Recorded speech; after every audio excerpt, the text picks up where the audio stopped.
شاندی هەرێمی کوردستان بۆ ڕێککەوتن لەگەڵ لایەنە سیاسیەکانی عێراق لەسەر بەشەبودجێی هەرێمی کوردستان لە گفتوگۆی بەردەوامدایە تا بۆ بەرپرسانی عێراق بسەلمێنێت. هەولێر لە ڕێککەوتن لەگەڵ بەغدا جددیە. جێگری سکرتێری گشتی حیزبی زەحمەتکێشانی کوردستان یەک ڕیزی ناوخۆیی بە کارتێکی بەهێزی دانوستان لەگەڵ بەغدا دادەنێت.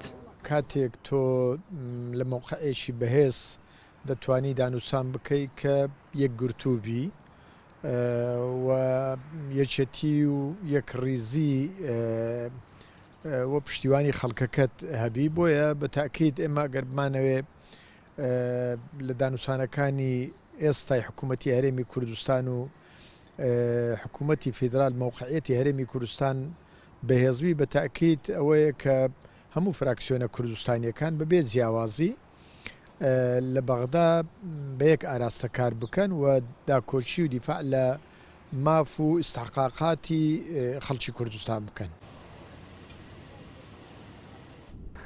لە ڕووی ئابووریشەوە ئێستا هەرێمی کوردستان کارتێکی دیکەی بەهێزی هەیە، ئەویش بەرزبوونەوەی نرخی نەوتە کە ئێستا نرخی هەر بەرمیلێک نەوت لە 65 دلار نزیک بۆتەوە.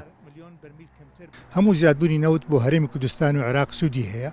ئەم زیادبوونە ئێستا بە بەراورد لەگەڵ مانجی ڕابردوو نزیکەی 8 دلار لە هەر بەرمیلێک مانگانە 70 تا 80 میلیۆن دلار داهاتێکی زیاتر بۆ هەرێم زامن دەکاتن و خۆی کورتێنانەکەی هەرێمە نزیکەی 100 میلیۆن دلارەوە لەگەڵ ئەگەر بەراورد کە لەگەڵ داهاتی ناوخۆ لەگەڵ داهاتەکانی تر ئەگەر لە کاتێک نەگەیشتنە اتفاق لەگەڵ بەغا.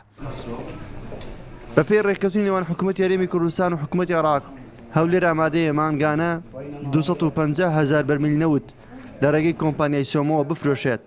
لە بەرامبەردا حکوومەتی عێراق بەشە بودجێی هەرێمی کوردستان بە تەواوی بنێرێت.